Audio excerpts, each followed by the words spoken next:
The reason why I chose this topic to present in Korea is for also my research purposes. I want this site or this lecture to serve as a research field in some ways, because I would like to speak with people or hear from people who are living in Korea and in the 1970s and probably have listened to radio in the 1970s in Korea during the Park Chung Hee regime. And in particular, I'm interested in those who might have heard the radio program that I am going to be talking about, Park Chung Hee, in particular a segment called 강진 갈갈이 사건, or the 강진 dismembered body crime, which was very, very popular from what I heard from others who I've spoken to and the newspaper research that I have done. And in some ways, this presentation follows at the heels of Professor Jin's presentation last week on the Korea wave. I'm going back to the 1970s, and I'm thinking about new media in the 1960s and 70s, which has now become very old media. So the 21st century new media and social media network have opened up more than ample opportunities to document ourselves.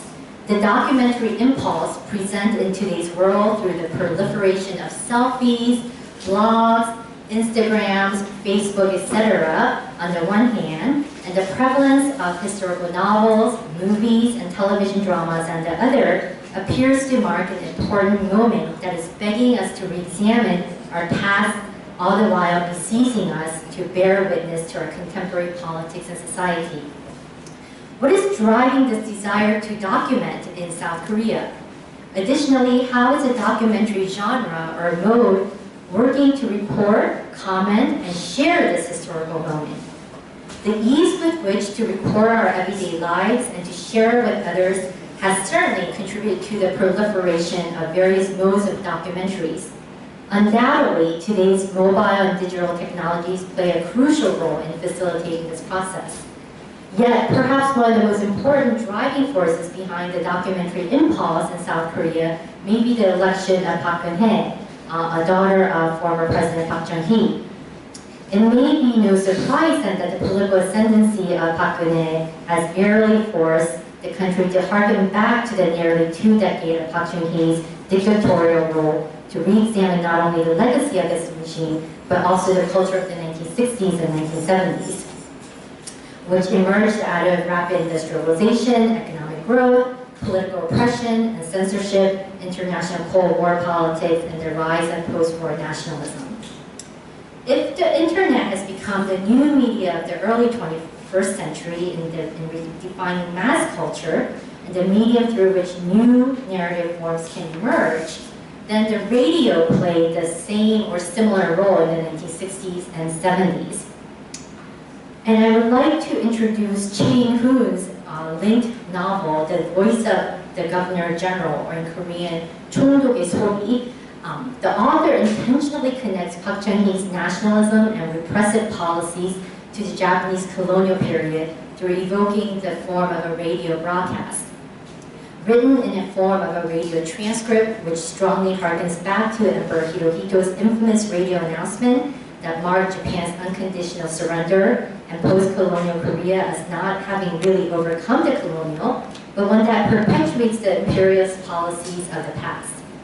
The purposeful use of radio broadcast in Ch'oe Inhun's novel also points to the ways the state positioned mass media, such as the radio, to discipline the masses into becoming responsible, dutiful, and obedient citizens.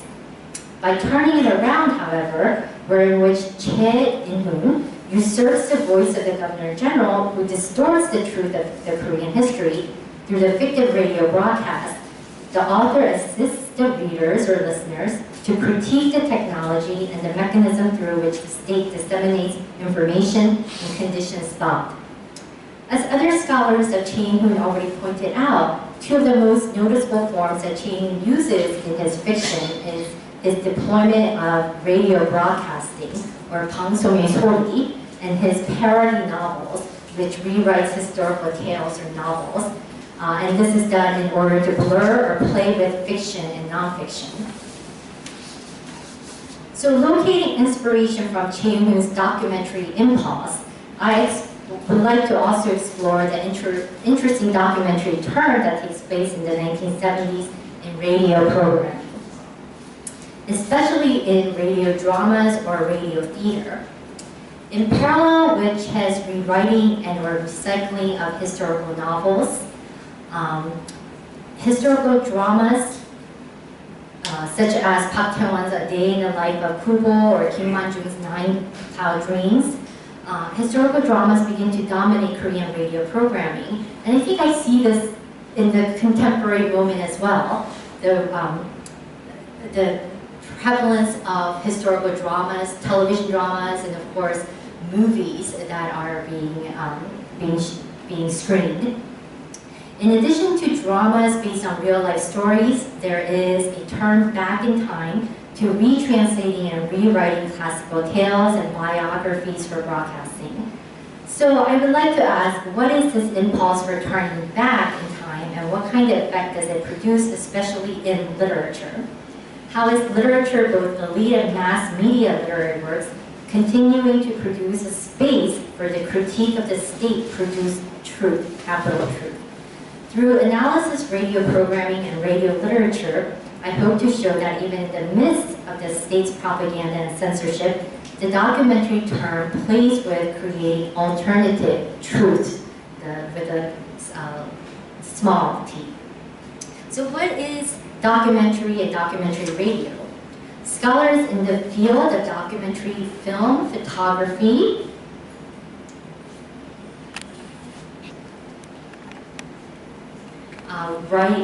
photography, writing, and radio seem to share a general consensus when it comes to defining what a documentary genre means. They agree that aside from presenting information in a way that appears to be without fictional matters, the more important element of any documentary work, quote, lies in the power not only to inform us, but to move us, unquote. John Byron's collection of essays written by practitioners of documentary radio, their varied in approaches, all tend to make the listener feel something through their documentary work. According to Byron, quote, it's not enough for them to convey facts. They gather words and sounds and music and assemble them painstakingly into an experience, unquote. This ability to capture and convey human experiences also translated into radio becoming one of the most trusted modes of information. In fact, during the golden age of American radio in the 1930s and 40s, it is purported that the radio broadcasting held a greater level of credibility than the press, especially because of the relationship that could be forged between the announcer, the commentator, and the listener, in which the methods of persuasion used was, quote, both direct and vicarious, unquote. What Stott emphasizes in this part through his example of the legendary Edward Murrow's radio broadcasting is the paradoxical relationship between the speaker or the announcer and the listener. That is, to know and experience, one must experience it firsthand, but the listener only has the experience of the commentator or the speaker or the announcer. As a result of this limitation and the speaker's acknowledgement of this limits, the listener and the speaker is, as many scholars would say, engaged in something akin to drama. The rapport of one's voice was a dialogue. The commentary itself had a commentary in the listener's mind. And when the listener believed, it was because he was convinced, or he had convinced himself through his own imaginative trial of facts. So in short, what the scholars of documentary radio and documentary genres say is that there is a very interesting space between the listener and the speaker that has been created, and that through listening, that space is somehow enclosed or comes closer. What would appear to make documentary radio effective then is precisely the gap between the listener and the speaker, and the emotional connection and imagination that allows the space to be bridged. In South Korea, The golden age of radio broadcasting could be dated from the late 1950s to the early 1970s, before television became prominent mass media.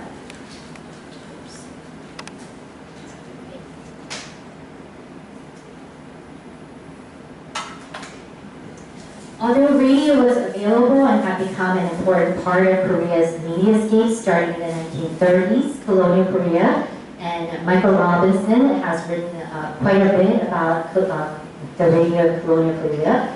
Radio listening peaked in the post-war period, spurred first by domestic production of radio sets in 1959.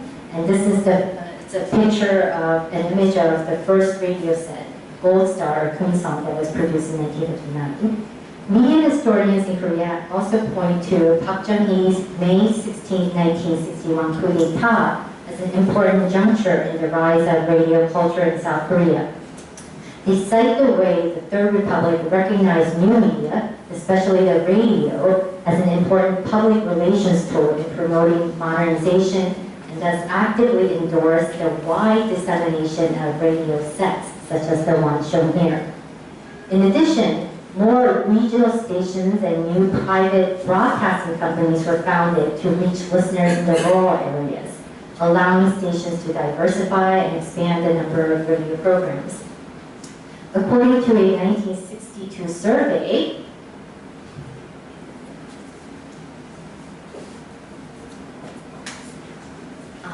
that asked about from which media outlet does one rely on for his or her news information, 34.1% of Seoulites responded that they relied on the radio for their information, which was a close second to the newspaper, 39.3%. Interestingly, various surveys and interviews conducted throughout the 1960s and 70s in South Korea show that Koreans were increasingly relying on the radio for their information and expressed, like the American listeners in the 1930s, that they trusted what they had heard on the radio more than the press. Included in Kim Young-hee's study are surveys conducted by the Ministry of Culture and Public Information, which show in 1962, of the 744 people surveyed, 53.4% replied that the radio was more credible, while only 26.3% replied that they believed the press to be more credible.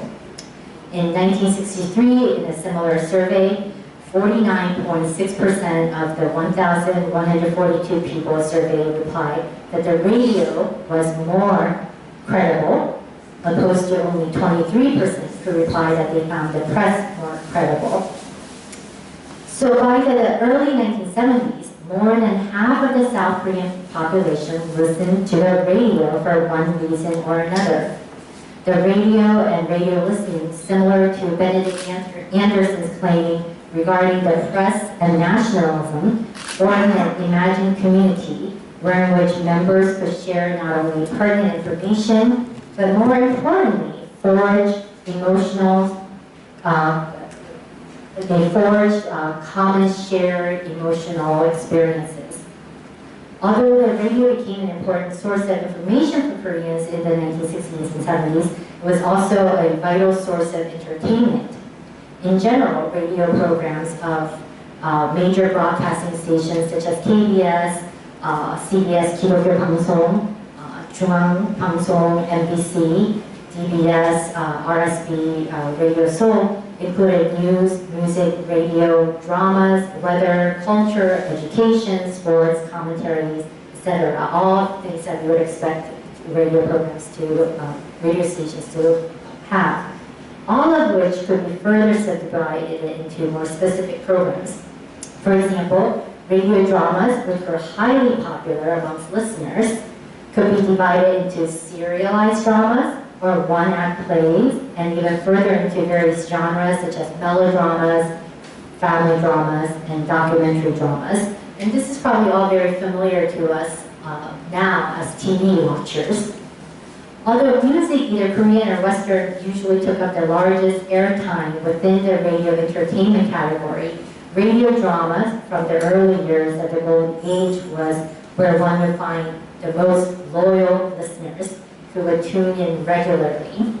And again, thinking about our contemporary television watching experiences, I think it's it parallels.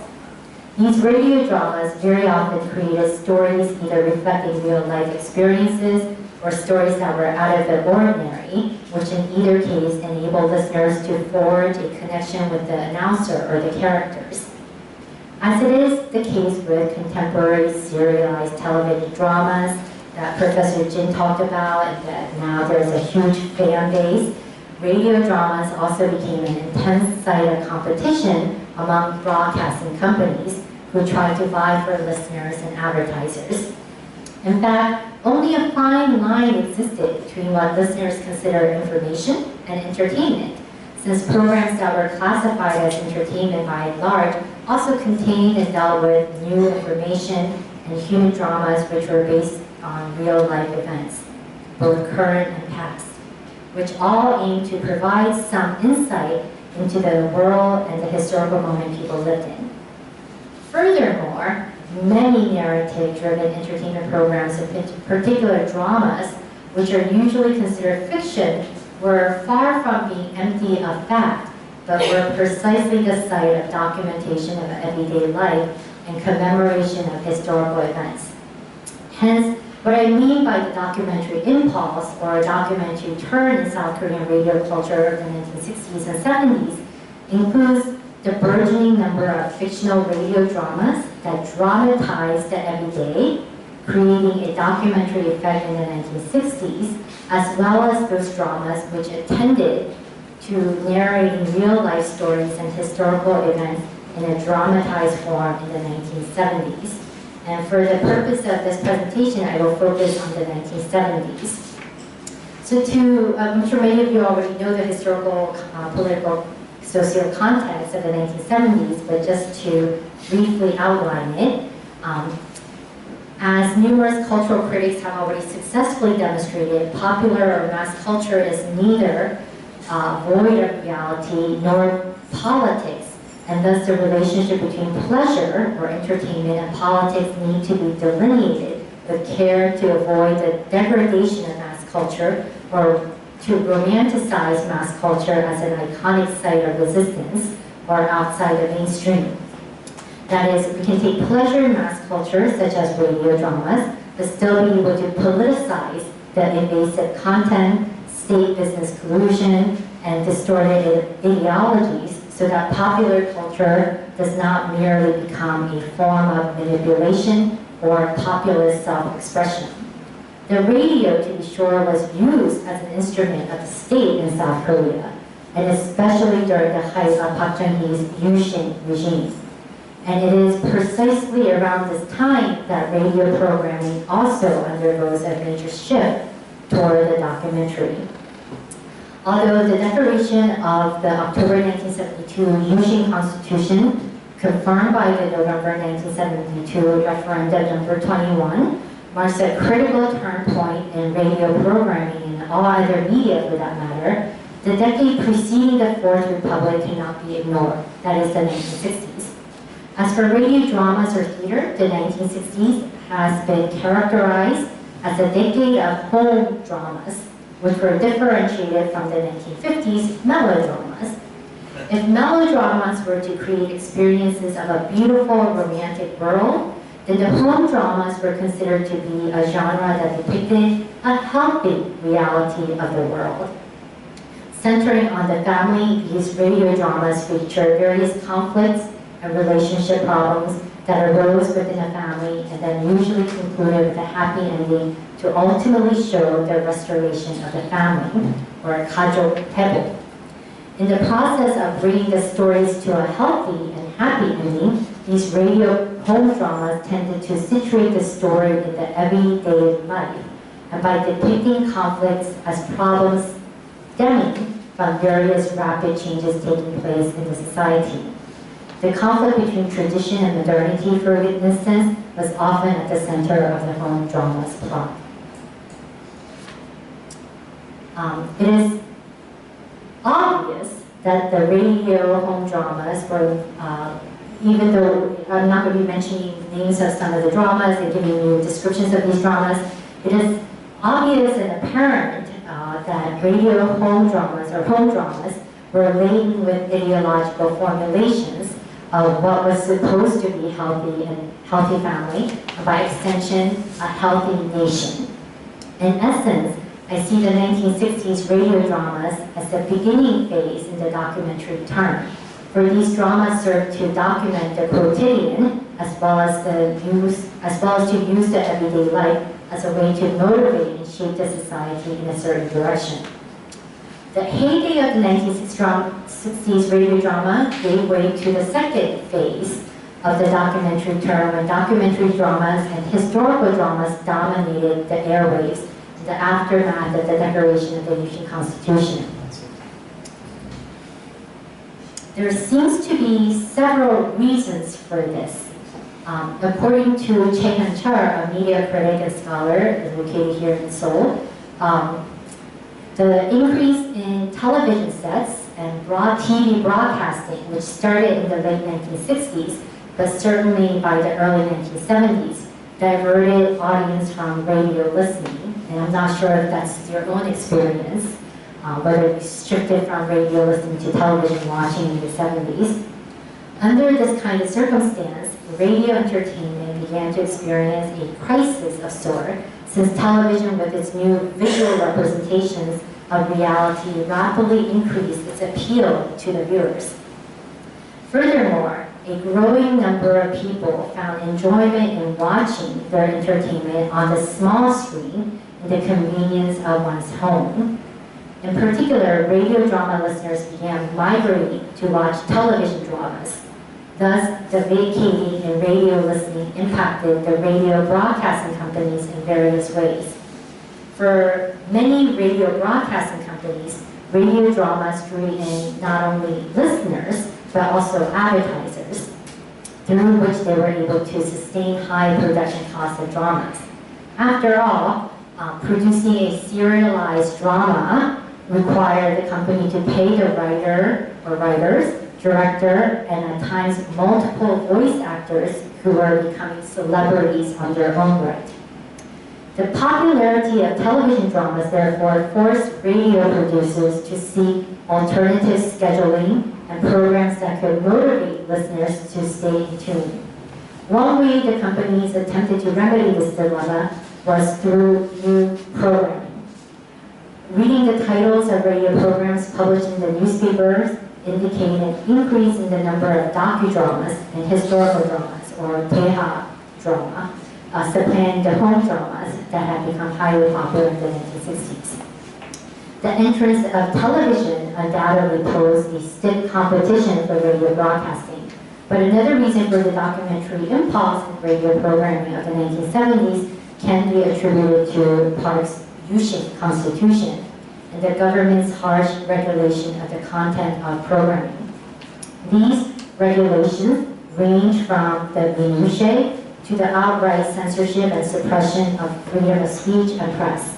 According to new laws regulating broadcasting, home dramas and melodramas airing on the radio needed to abstain from topics such as adultery, love triangles, breakup of families, which was probably the bulk of the 1960s home dramas. Historical dramas also must reject the tendency for them to be the basis of entertainment and cannot contain complaints about the implicitly the state, and it cannot contain overly sorrowful scenes or attitudes of resignation and any elements that distort history. While for shows set in the contemporary times, they must avoid depicting the upper middle class, families, and discourage regional dialects to be spoken, and especially the Cholla province dialect was discouraged strongly to be aired on radio.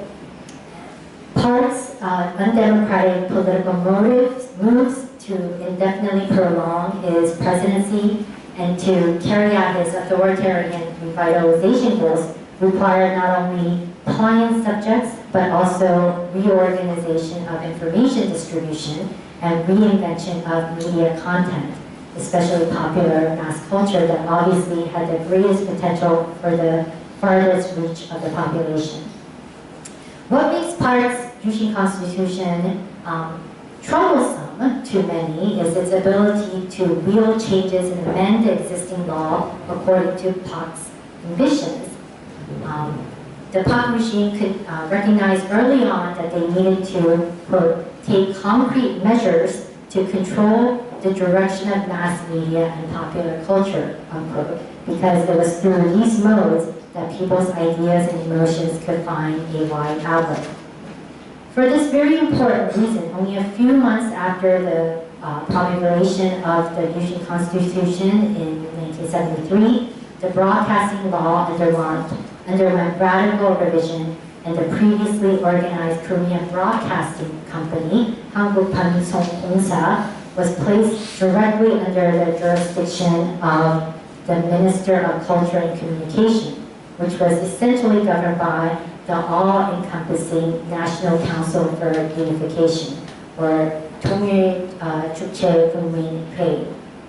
Not only did the National Council for Unification legalize Park's re-election and dictatorship, but under the guise of maintaining national security, they mandated successive amendments to the broadcasting laws, where broadcasting programs had to be submitted for scrutiny under stringent censorship rules. In addition, throughout Park's regime, the Ministry of Culture and Communication controlled the programming policies of television broadcasting, aiming to increase the number of social education programs, children's programs, and general education programs that were supposed to instill national spirit and teach social obedience, while decreasing entertainment programs, especially the daily serialized popular television drama that could be open to more interpretation. Serialized television dramas were forced to change their format to be aired only on the weekends. Ironically, however, the television viewing ratings plummeted since many of the programs were no longer entertaining enough for the viewers. Furthermore, the once popular daily serials, which were relegated to becoming weekend dramas, started to reinvent itself based on its new format and gain renewed interest from the viewers. These dramas tended to be detective stories or melodramas with titillating cliffhangers, which forced viewers to return and tune in the following weekend. So the TV watching viewers was actually increasing. In this milieu, radio programs were also severely affected by the broadcasting laws. Combined with the need to compete with visual media, radio programs direly needed to revamp their programming. What we find is a hike in the number of documentaries and a number of different kinds of documentaries, including historical epics, docudrama, live broadcasting, especially interview with notable personalities or everyday citizens, and semi-documentaries, which involve dramatization of historical events or contemporary issues. So dramatization and radio dramas. I would like to now turn to thinking about what is this documentary impulse in radio culture of the Yushin era looked like and sounded like. But of course, my efforts to find some recorded radio programs was very unsuccessful because Munha Bangsong, or MBC, has not archived or kept records of radio programs and radio dramas in particular from the 1970s, and in many cases the scripts do not even exist. I concur with some of the Korean media scholars who made the observation that Yushin era can be labeled as an era of documentary in radio, but I am further interested in exploring not only the historical and political circumstances under which the documentary term emerged, but also how these documentaries work in spite of the various political restraints and dictates. Cultural historians working on the Park Chung Hee era have already well pointed out Park's strategy and the interest in reinventing tradition and revival and preservation of Korean cultural heritage in order to construct a new nationalist consciousness. Indeed, preponderance of historical films, plays, and novels, therefore, were produced and taken up as a genre to reinforce the Park brand ideology and to construct a cult of personality around Park Chung Hee. The list of historical films, plays, and novels which are set in the mid-Joseon dynasty around the time of Hideyoshi Toyotomi's invasion of the peninsula and Admiral Lee Sun-shin's victory over Japanese invasion in particular is noticeably long enough to call attention to the significant trend. And I think last summer when I was here teaching at Korea University, that summer, 3 films about Lee Sun-shin opened in July and August. It appears that radio dramas also follow the trend by frequently airing historical radio plays, either in a serialized form or as an one-act play. In addition to the prevalence of historical epics, radio also turned to docudramas, which usually took significant historical events and presented them through interviews and dramatization. Although these 2 forms might not exactly be the same, I take both of them as documentaries that employ dramatization. For both the historical epic dramas as well as the docudramas engage in retelling the past. I am interested in the moments of dramatization in radio documentaries as a way to explore the potential for constructing alternative narratives, histories, and truth against the Yushin state's dictates. So in order to think about this and trying to work through this idea of reconstructing alternative narratives, I came upon Gilles Deleuze. He's a French theorist, and his concept of dramatization, to think about and read some of these Korean docudramas. And I'm not going to go into at length about Deleuze's concept of dramatization, but to summarize what Deleuze is trying to say, or according to Deleuze, dramatization is not a matter of proceeding from or determined by what came before, but is, quote, explicitly creative rather than reproductive, by no means merely manifestation of a blueprint or a representation of an original. So in other words, what Deleuze seems to be trying to say in developing his concept of dramatization is that dramatization is a dynamic process. So South Korean radio programs, documentary impulse that can be read, or I would like to read it through Deleuze's dramatization. I classify both epic dramas and docudramas as a kind of documentary that employs dramatization. For instance, MBC's epic drama, Imjin River, aired as a special feature to commemorate the 10th anniversary of MBC's founding, as well as other radio dramas that were produced to commemorate various historical events, such as the 20th anniversary of Korea's liberation, and of course, outbreak of Korean War, etc., etc. Drawing from real historical events or figures, but varying the degree of factual information present, epic dramas attempt to document history, but through dramatization, these historical events and figures come to life in a wholly different ways. Whether through direct commentaries that set up the story and bridge the characters' dialogue and actions, or through unique voice acting and special effects, dramatization incarnates the event, as I think Deleuze would put it. And so I have a section on historical dramas, which I'm not going to present here, but there is an interesting analysis I think we can do, especially with Park Chung Hee, the Yushin regime, and Lee Sun-shin. Similarly to the ways epic dramas are produced and can be read, the process of producing docudramas requires dramatization of various kinds in order to create a sense of actuality and meaning.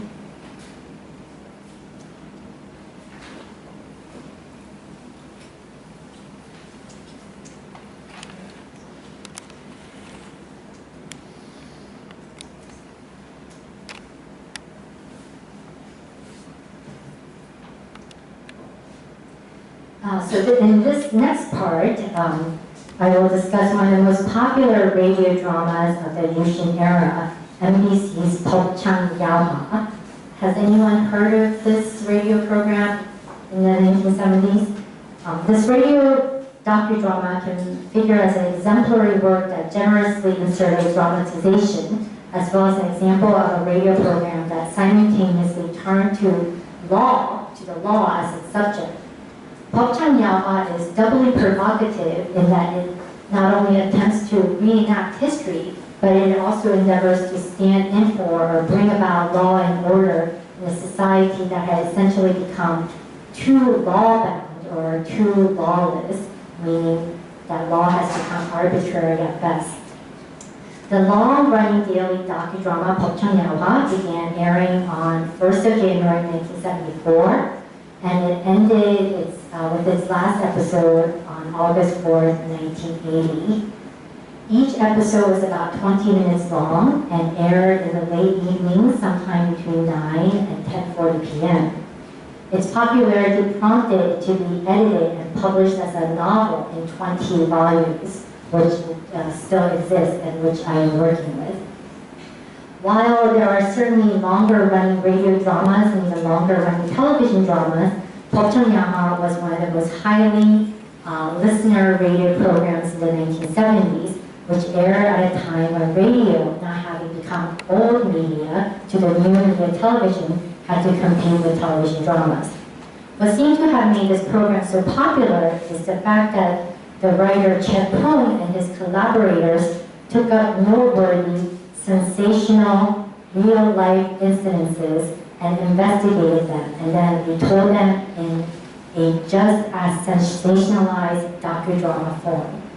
It included interviews and visitations to the sites by the writer for the purpose of dramatization. These dramatizations recreated and retold the incidents, such as the Kangjin Kairai Sakon, which I will talk about, Wooden Mountain serial murders, the fake Igamsok, or ghost letters, which were oftentimes events from the past that have been either left unsolved or considered sensational and extraordinary.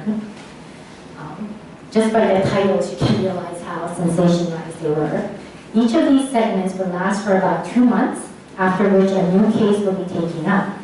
In an interview that was published in the Chosun Daily News, Ch'oe Inhun, the writer, states, quote, "Of course, there is some fiction, but these semi-documentaries are every bit based on real incidents, or sashir."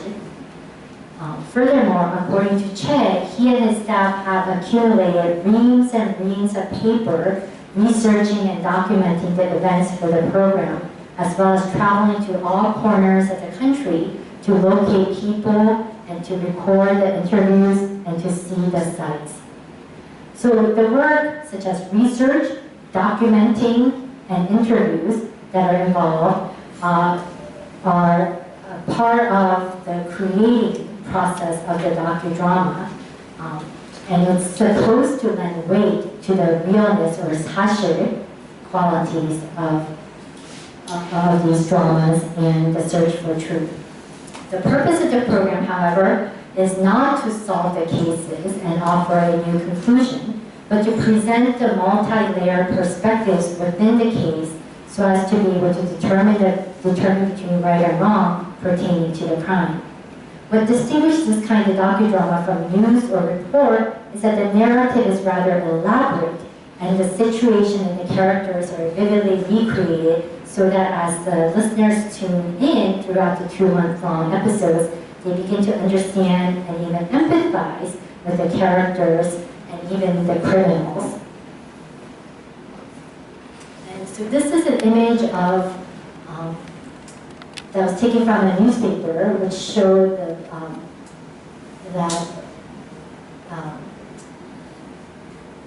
on the 500th episode, commemorating the 500th episode of Park Chung Hee, there was a quiz that was sent out to the listeners, and there were, from what I think, if my memory recalls, there were over 68,000 people who wrote in to answer the quiz, which in some ways indicate the number of listeners of this program. And every month, more than 10,000 people were right into the radio, responding to the radio program, and this in particular the Park Chung Hee.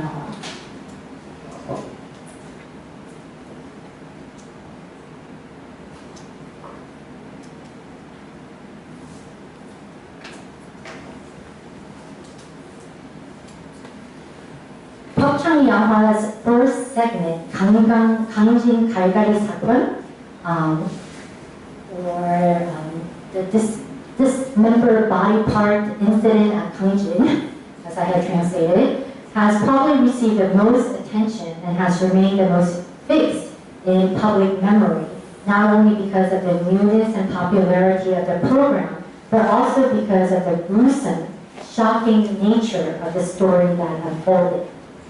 More important for me, however, is how this particular segment of the docudrama can serve as an example of the ways documentaries go about producing alternative meanings and truth through dramatization of a supposed historical event. So 강진 갈갈이 사건 is based on a real event that most likely took place in 1939 in the town of Gangjin in southern Ch'oe province. The story in the docudrama is about Ch'oe Inhun, who murders So Kal-ji by throwing him off in an apartment, and then in order to cover up his crime, he dismembers the dead man's head, legs, and arms from the body, de-skins the face, pulls out the fingernails and toenails, and then finally scatters them all about the murder site. Ch'oe Inhun, the main character in this docudrama, concocts an elaborate scheme to deflect suspicion by pretending that So Kal-ji to be still alive and pinning him as the murderer of the unidentified or unidentifiable man. Eventually, of course, Ch'oe is found out. He confesses and then is taken to trial where he receives the death sentence. During his confession, of course, we hear about the endless threats and demands for money he had received from So Kal-ji, and Ch'oe entreats that he could no longer go on living under such unbearable conditions. And of course, in the drama, there is lots of sex, adultery, profanity, gambling, and of course, this is all taking place in the southern Ch'oe province, so the characters are speaking in southern dialect. Although Ch'oe does end up receiving the death penalty, the episode spends quite an amount of time appealing to Ch'oe's defense. In 2012, the Gangjin Daily News published a weekly special feature entitled That Time, That Event, from October 2012 to January 2013, which explored the way Gangjin 갈갈이 사건 presented the incident and what kind of effect the radio drama had on the town and the people of Gangjin. This newspaper documentary feature provides numerous insights into the making of 강진 갈갈이 사건, the radio program, in relation to the actual event that the radio docudrama is likely based on. One of the central arguments Gangjin Daily News makes is that the radio drama was too loosely based on the real incident, and it did not tell an accurate or truthful story.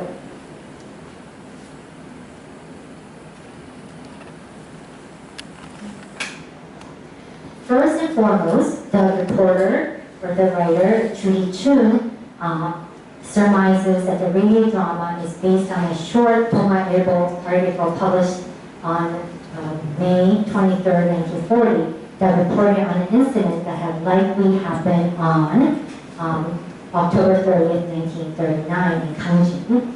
Chu goes on to write that the most important factual information about the incident, the date, has been erroneously set to March 1946. So Ch'oe's docudrama that was really popular in the 1970s is set in 1946 after the liberation, whereas the real story that the docudrama is based on is actually set in 1939 during the Japanese colonial period. And this is not all. Chu points and bemoans that in the absence of documentary evidence, such as transcripts, police records, and so on. Ch'oe, the writer of Gangjin Kalkari Sakan, interviewed only a few people living in Gangjin who barely remember the incident after 30 plus years. Moreover, Ch'oe strongly suggests that Ch'oe's docudrama was more fiction than fact and teeming with exaggerations, melodramas, and appalling misinformations, which have all led to Gangjin being stigmatized and incriminated as a place of barbaric, murderous acts, and even now in the contemporary times. It has been said that Gangjin is still associated with this dismembering crime incident as depicted in Gangjin Kalkari Sakan radio drama, and furthermore has negatively affected people living in the town. Ch'oe Inhun is not alone in expressing his disappointment about the role and effect of Gangjin Kalkari Sakan segment from the Park Chung Hee series in altering truth and fact through dramatization and making what is supposed to be a more realistic and more accurate documentary. After all, what Ch'oe Inhun has done is also write a documentary to right the wrong of the previous pen by Ch'oe. But I wonder whether or not accuracy is really the most helpful question to investigate. Radio docudramas like Park Chung Hee is situated in a doubly provocative role. On the one hand, mass media and docudramas could be seen as an instrument of the state that is interested in rewriting history for its own benefits. In fact, it could easily be argued that MBC, or the cultural producers in MBC, acting on behalf of the state, chose to air a documentary that will besmirch the Honan region, the region that has historically been the stronghold for Park's opposition, especially Kim Dae-jun. There is also an interesting attempt to excise the Japanese colonial period from the docudrama, thus setting the story in the space of liberation, when partisan activities again intensified in the region, leading to merciless killings in the name of beating out communist sympathizers. The justification for the brutal murder could also point to the harsh and brutal tactics of the state that claims self-defense, protection, and immediate sacrifices in exchange for achieving long-term goals. Yet I also wonder if we could apprise ourselves to such simple one-to-one correspondences and believe that the documentary term was a successful tool only for the state. On the contrary, it appears that the documentary impulse was refined in the radio culture of the Yushin era is rather open to creating alternative meanings, realities, and truth. Dramatization in particular authorized multiple processes and materials. As Deleuze delineated, the process and materials for dramatization is an enactment that is not merely repetitive, but creative. And in this process and site of dramatization, we can locate ideas and practices that go against the state authorized information. For example, from the onset, the time of the crime in Gangjin Kalkari Sakan does not seem to match the incident that it is supposed to be referring to, suggesting that these gruesome murders are not just a one-time event. It could just have, taken place in 1939 or 1946 or even in 1907 while the docudrama was being produced. What resonates for me is, so this is where I go back to Ch'oe Inhun's The Voice of the Governors General, and it's Ch'oe Inhun's thesis in his novel, where South Korea has yet to overcome the legacies of the colonial era. The unresolved nature of the Gangjin murder therefore points directly to the ongoing inability to right the wrongs of history, which the docudramas offer as a critique for contemporary South Korean politics and society. Moreover, Gangjin Kalkari Sakan contains many elements that have been banned from mass media, as I mentioned earlier, gambling, adultery, the use of Southern Chola dialect. The successive media laws attempted to regulate radio programs, yet gambling, adultery, and dialects are what actually figure as the most important aspect to substantiate a sense of reality to the drama. To be sure, there could these could serve as a didactic elements, showing the consequence of such vices. Yet it is precisely through dramatization that these elements could be enunciated, enacted, and enlivened at all in a political milieu that banned them from being disseminated.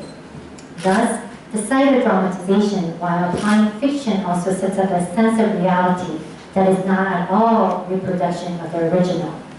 In other words, the fear which the state infuses could be undermined or reversed through dramatization. Lastly, the serialized format, along with dramatization, allows listeners to form an empathetic connection with the characters, however despicable or untrustworthy they might be. It can also lead to possibilities of alternative understanding and questioning of truth. Unfortunately, because sound recordings of Kangjin Kalgari Sakon do not remain, I cannot speak about the acting and how this had affected the dramatization of this particular docudrama. But from newspaper articles published during the time, this docudrama credits excellent acting as one of the factors for its success. In fact, the actor who played Ch'oe Inhun is Park Chung Hee, the iconic figure who now appears in many of Park Chung Hee's films, who is pictured right here. He is said to have garnered a great following and popularity, especially for his realistic portrayal and his usage of southern Jeolla province dialect in Kangjin Kalgari Sakon. Just as the original story of the 1939 murder in Kangjin spread from mouth to mouth, each time taking on a different and new iteration, the dramatic performance by Khan could be understood as such.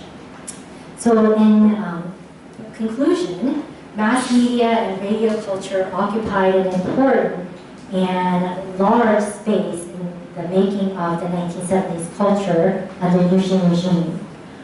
Radio indelibly came to be used by the state to maneuver and discipline the masses, but it also became a medium through which cultural producers and the masses found creative outlets to question the state-produced truth. Against the popular belief that documentary texts are based on facts and as a site for reproducing the real, most documentaries can actually be read as dramatization. I believe doing so opens up possibilities for situating documentaries in line with work that produces new creative meaning rather than work that merely reproduces or adheres to the hegemonic beliefs and practices. South Korean radio can easily be described as taking the documentary turn in the 1960s and 70s as a way of responding to the growing repressive regime and technological innovations. These documentaries generously employ dramatizations as a method for reinventing truth and reality. In fact, the docudramas, there are many, and I just introduced one during this presentation, can be read as a site of an intricate drama being played out among the state, the cultural producers, mass media, the listeners, who are all interested in trying to translate and understand what is real and what is true. Thank you.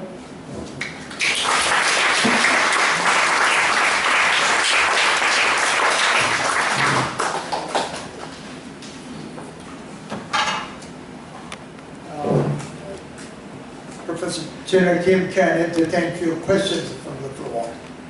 Any questions?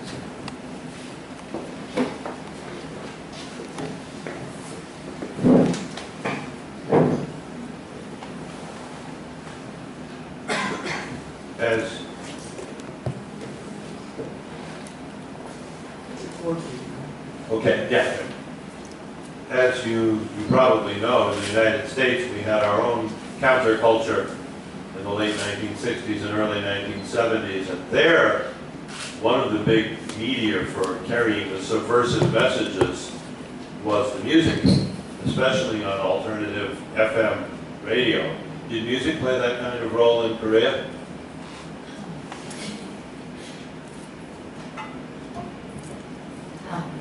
I'm not sure. I think so, because there were new groups, folk groups that were emerging, and from what I've heard and read briefly, and I'm not an expert on music from the 1960s and 70s, but I believe that music also played a similar role in creating this alternative counterculture and critiquing of the state. And of course, as a result, these singers, rock singers, music composers, etc., they were often jailed, imprisoned, etc., and censored. Okay.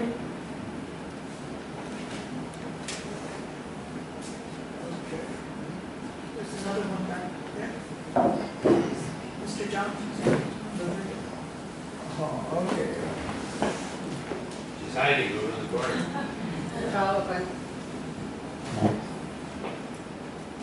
Follow up on Doug's question. How is music incorporated into these docudramas and the radio programs? Because I know on television shows, there's background music that lends to a certain mood or mode or to emphasize a point. I was wondering that was incorporated into the radio programs. And also, as he asked about the music, there was just countercultural music.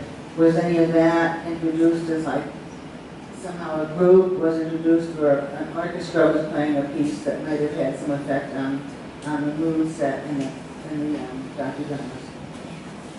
So as I said, unfortunately, I was not able to listen to many of the radio programs from the 60s and 70s, and in particular the group of docudramas that I'm working with, Park Chung Hee. It doesn't exist.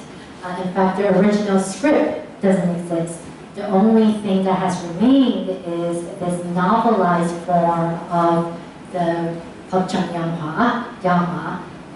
in 20 volumes that Ch'oe Inhun, the writer of the original radio script, has then novelized and published.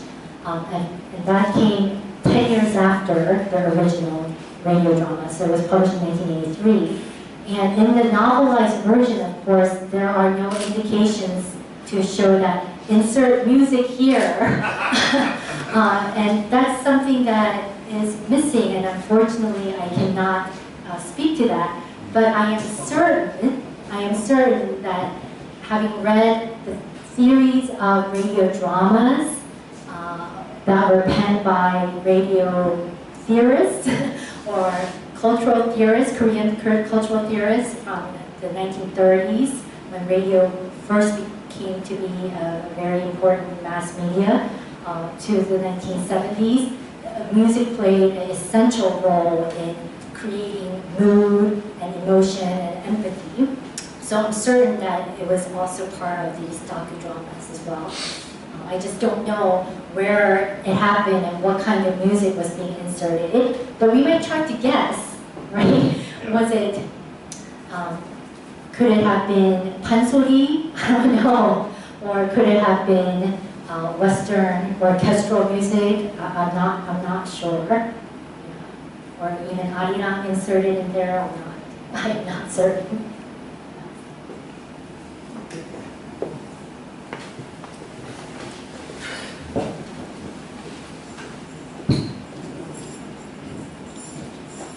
Thank you for giving a good description of the interaction of a national or regional audience with the radio docudramas. The question that comes to me now that we are in the 21st century with the most networked, digitalized population on the planet, and of course many people get their entertainment not from the radio so much, but through various forms of iPhones and internet entertainment. Do you see any cultural, behavioral trends that you could draw back to the times of radio, or is just too much time and technology development passed so that there really isn't much connectivity to how people get their news and entertainment today with their parents and grandparents? Well, that's a complicated question. Not being a communication expert or a mass media expert. Let me try to answer that question through my recent experience of radio listening. And last year, I was addicted to an iPod, a podcast called Serial in the States. It was every Thursday morning, I think at 9 or 10 o'clock, a new episode came on. And this was a serialized radio podcast about the murdering of a Korean-American high school student girl, supposedly by her Muslim, Pakistani, American boyfriend. So, in some ways, while this is a podcast, and supposedly I could listen to it anytime, anywhere with my mobile device, somehow because of the nature of the story and the compellingness of the story, and perhaps this desire to know what had happened next, I was tuning in and sitting in front of my computer listening to this serial podcast every Thursday for 12 weeks. And of course, there were a couple of times when I can listen to it at 9 o'clock, but then I was promptly went back and listened to it. But another difference, I think, with today's technology is that it is, and this is something that I was kind of thinking about. Why has NBC not retained recordings of Park Chung Hee or other radio programming? Is it because it's not important? Is it because it's disposable? And then it then permits me to think about, well, what about today's information? How much are we retaining or archiving our digital contents? And how quickly are our digital contents disappearing? So I think there are interesting parallels that are that can still be drawn, despite the fact that we live in a different era and we have different technologies that shapes our behaviors somewhat differently. Okay.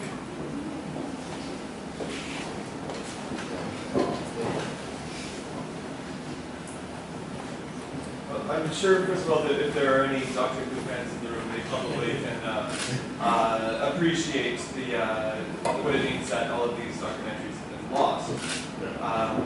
BBC is really terrible at cleaning up that.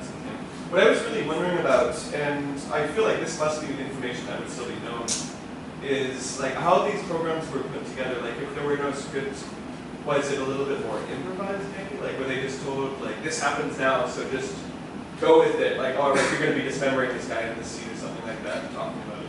Or, like, would they be following a script in the studio? Do you know that? And also, secondly, I'm curious how sponsorship worked with that. Like, did they have commercials, or, like, how would that work at that time? If you know that. I'll play that one. Yes. So, the first question about the script.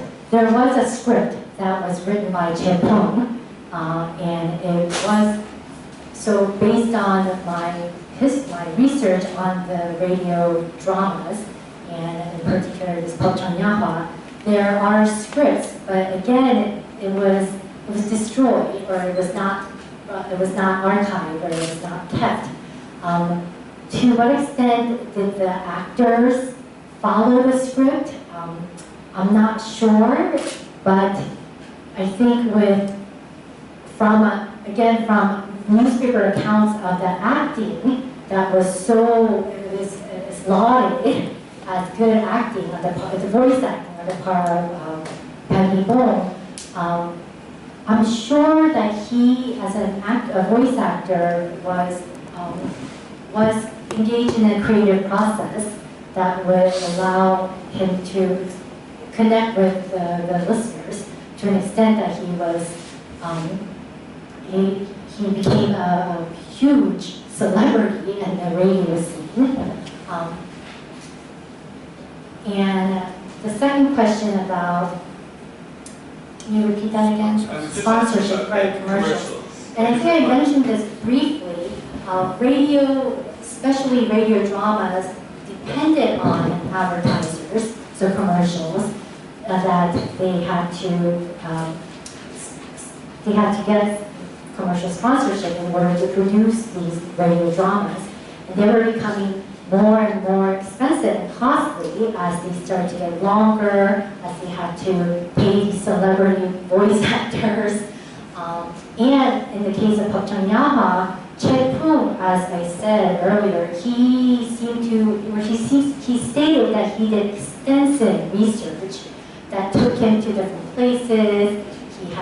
He traveled all across the country. So it was costly. And one of the reasons why these radio dramas, radio docudramas and home dramas were hard to keep up with on the part of the radio producers or broadcasters was because they were constantly having to compete with television for sponsorship, commercial sponsorship.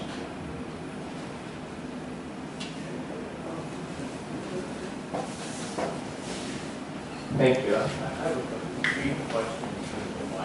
Any questions? So, you can, in reference to the archives, is it as simple as in the 70s? There are so many resources in Korea, and maybe they just didn't have a means of capturing it in the 70s? Could that be a possibility? Why they don't have archives of these radio shows? I actually don't know whether they had the technology to record them and keep them. Does anyone else know about that? I don't know about the technology specifically, but during that period, a lot of places, as you said, the BBC didn't archive anything at that time either. So it doesn't seem like archiving programs doesn't seem like it was a practice in many places around the world. And I was also wondering about the radio medium, right? If newspapers were archived, if newspapers are being digitized now and they're available online, is print still being privileged in the 1970s over the voice? I don't know. Follow-up question. Can you talk about today's radio program compared to what was in the 70s, for instance, that they still have similarities? Because I hear KBS and I hear some of these kind of similar trends that you talked about today, and then also similar in the media side of the house, where docudramas, they talk about particularly incidents happening and presented in whether it's factual or not. Right. And I have to admit that I haven't listened to contemporary Korean radio dramas, so I don't know. Has anyone else? You seem to have listened to them. Is anyone else listening to contemporary Korean radio dramas? I know they still exist because sometimes when I'm on the bus, I overhear it. There's no radio drama. There are no radio dramas. Oh, sure there are. And taxi drivers love them. Well, they watch them on TV now. No, they're on the radio too. There's radio drama. In fact, Perhaps it's not these long serialized dramas, maybe one-act radio dramas that are also very popular, right? they're on late at night. Right. Yeah, I haven't heard, seriously, I haven't listened to contemporary radio dramas to comment on that. So You have to drive. I have to drive, yeah. The production values are quite good. Is it good? And has anyone listened to the 1970s radio programs in Korea? I'm very curious what it sounded like, what it was about. If you have heard Park Chung Hee, I know that I was talking to Professor Jin, who presented last week. In passing, I asked him, so you grew up in Korea in the 1970s, and he was a high school student, and he said he did not intentionally listen to them, but he would hear it being talked about amongst the people. So apparently it was a big storytelling program.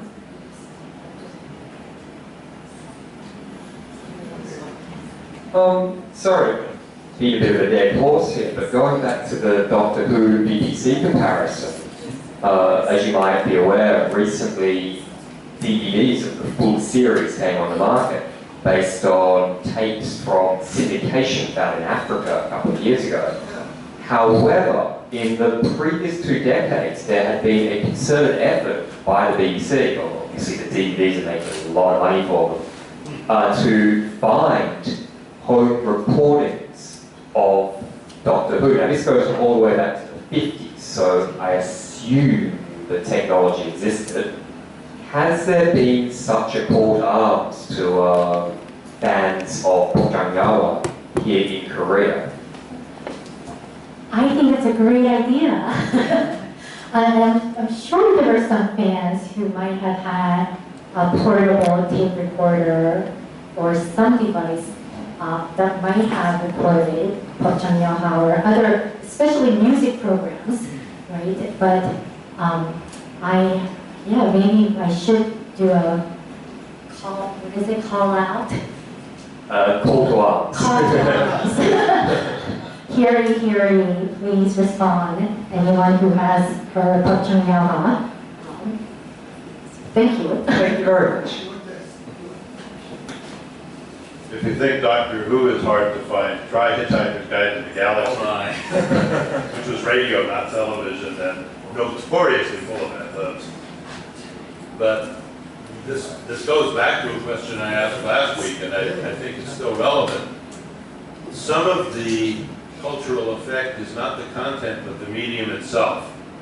As you get into new forms of media, especially when you're dealing with state control, and a form of medium comes along that's much harder for the state to control, alternative FM radio in the US in the late 1960s, the internet everywhere now, a few other examples, cable TV as opposed to 3 major networks.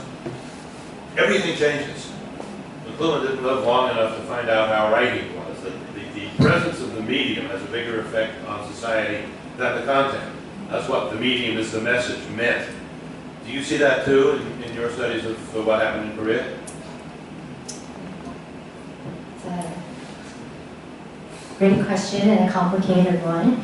Well, let me try to answer that by telling you why I am studying radio dramas in the 1970s and 60s when there is no script and recording. I think I am interested in the ways that radio programs have been recorded in other mediums.